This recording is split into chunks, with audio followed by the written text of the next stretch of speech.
เลี้ยงควายดอนให้เจ้าได้เกิดเป็นเขาค้ำเลี้ยงควายดำให้เจ้าได้เกิดเป็นเขาแก้วเลี้ยงใหญ่แล้วคาดให้ไถนากราบสุขสบายดีพ่อแม่พี่น้องป้องปายและFCที่น่าฮักของแจนสุขทุกคนกลับมาพบมาพอกับแจนสุขสาวลาวในต่างแดนคือเก่าคือเดิมแล้วมื้อนี้แจนสุขเองก็มีคำอวยไซให้พรปีใหม่นำเอามาฝากพี่ต้อนน้องคือเก่าคือเดิมคือจังที่หลายๆคนฮู้เนาะอีกบ่โดนเนาะก็ใกล้จะฮอดก็ใกล้จะฮอดทรงท้ายปีเก่าทรงท้ายปีเก่าต้อนรับปีใหม่เนาะแจนสุขก็เว้าหลงหน้าหลงหลังก็ต้องขอโทษเด้อเพราะว่าอยู่ที่เยอรมันตอนนี้ยังเศร้าอยู่เนาะอากาศก็เย็นหลายเนาะและอีกบ่โดนก็ใกล้จะฮอดทรงท้ายปีเก่าต้อนรับปีใหม่เนาะผู้ฮู้แล้วก็ดีผู้เว้าผู้ว่าเป็นแล้วก็ดีเนาะแต่ว่าผู้ที่ว่าเฮียนเว้าใหม่ว่าใหม่อาจจะมีความยุ่งยากเนาะสำหรับคำอวยพรอาจจะย่านเว้าหลงเว้าถูกเว้าผิดเนาะเพราะฉะนั้นเราต้องเฮียนซ้อมเฮียนทองเฮียนลาวให้คองถึงให้ทองเนาะทองให้ขึ้นใจให้เว้าเรียนไหลแล้วเฮาก็นำเอาไปอวยใส่ให้พรให้พ่อให้พี่ให้น้องของเฮานั่นเองเนาะมี FC เพิ่นหลายๆคนเพิ่นขอกันเข้ามาว่าถ้าเฮาทองบ่ได้ถ้าเฮาเล่าบ่ได้นี่สิเฮ็ดจังไดเนาะเพื่อว่าเฮ็ดแนวใดก่อนสิได้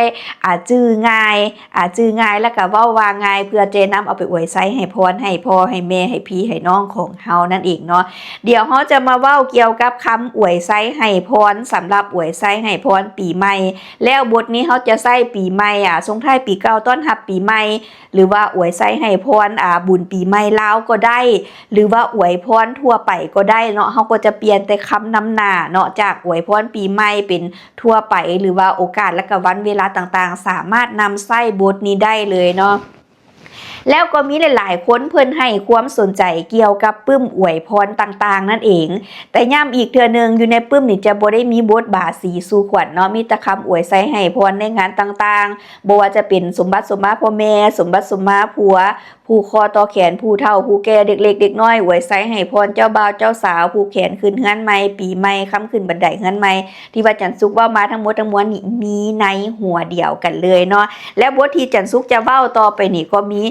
มีอยู่ในปึ้มนี่เลยเนาะจันสุกจะเว้าตามปึ้มจะว่าตามปึ้มเลยเนาะถ้าว่าบทใดแต่ว่าอยู่ในปึ้มนี่พี่น้องจันสุกคัดจ้อนแล้วก็ย่อเข้ามาเพื่อว่าง่ายและสะดวกสบายสำหรับพ่อแม่พี่น้องเนาะถ้าว่ามันหลายหน้าเนาะมันยาวโพดมันก็จะมีความยุ่งยากถ้าผู้ใดตัดบ่เป็นเว้าว่าบ่เป็นมันอาจจะมีความยุ่งยากมันอาจจะยาวเกินไปเพราะฉะนั้นจันสุกคัดจ้อนเข้ามาเพื่อว่าให้เหมาะสมแล้วก็เพื่อว่าเอามานำใส่ได้เลยมีทั้งบทยาวแล้วก็บทบ่ยาวบางบทก็มี2-3แถวเด้อพี่น้องบ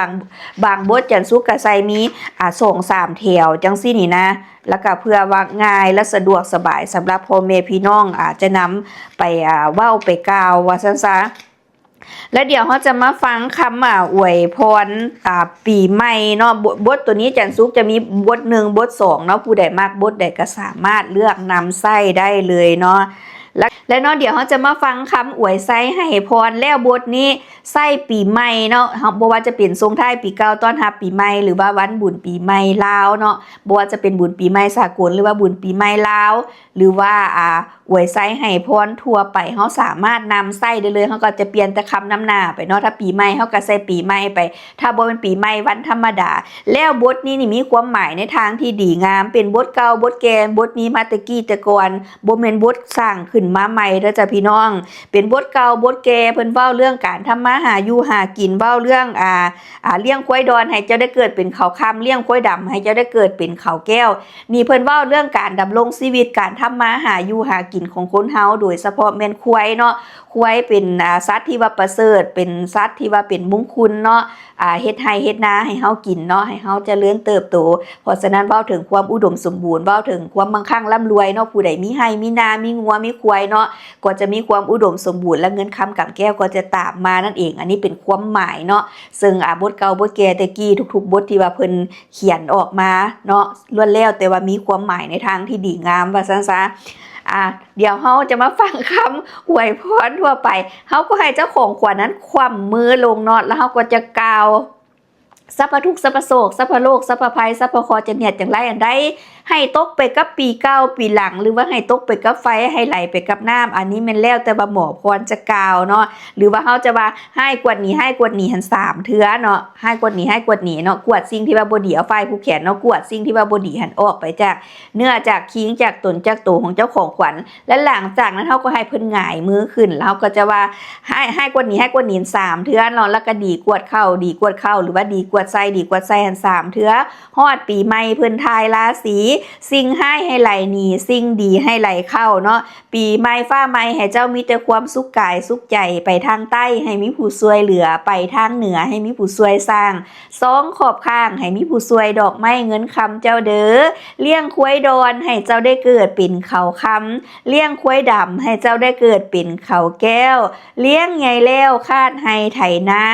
เล่าเข้าเปลือกให้เจ้าได้พ่นปลายตาลเล่าเข้าสารให้เจ้าได้พ่นปลายพร้าวเล่าเข้าเจ้าให้เจ้าได้ล้นลืนคือเหลือเยียขอให้เทวบุตรอยู่สั้น5เทวดาอยู่สั้น4ธรณีอยู่สั้นใต้ให้นำคำซอยสู่เจ้าครูสุญามจงมีอายุวันโนสุขังพลังมันยืน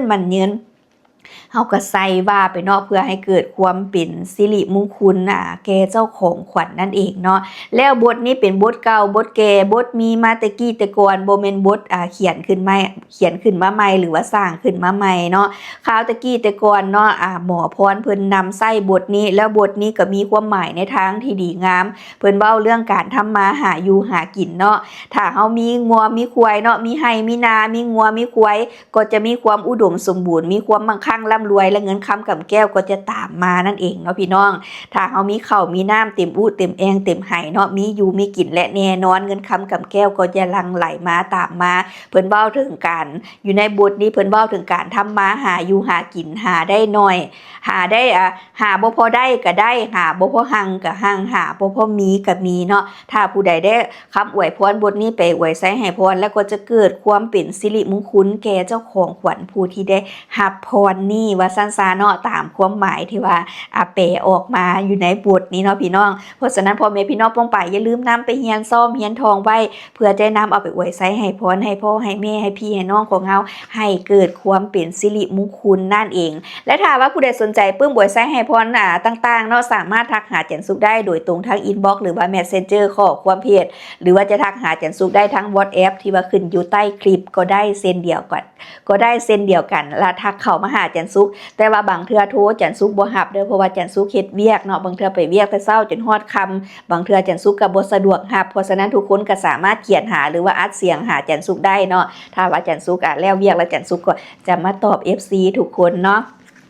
ฉันมาฮอดนี่เนาะจันสุขเองหวังว่าคลิปนี้คงจะสร้างความสุขและเป็นประโยชน์ให้กับพ่อแม่พี่น้องป้องปายนั่นบ่หลายก็น้อยถ้าท่านผู้ชมเข้ามาเบิ่งแล้วเห็นว่าคลิปนี้ดีและมีประโยชน์อย่าลืมแบ่งปันไปให้คนที่ท่านฮักได้รับเบิ่งรับชมนำสำหรับมื้อนี้จันสุขขอลาพี่และน้องไปก่อนแล้วพบกันใหม่ในเทื่อหน้าสำหรับเทื่อนี้สำบายดีอยู่ดีมีแฮงสู้คู่สู้คน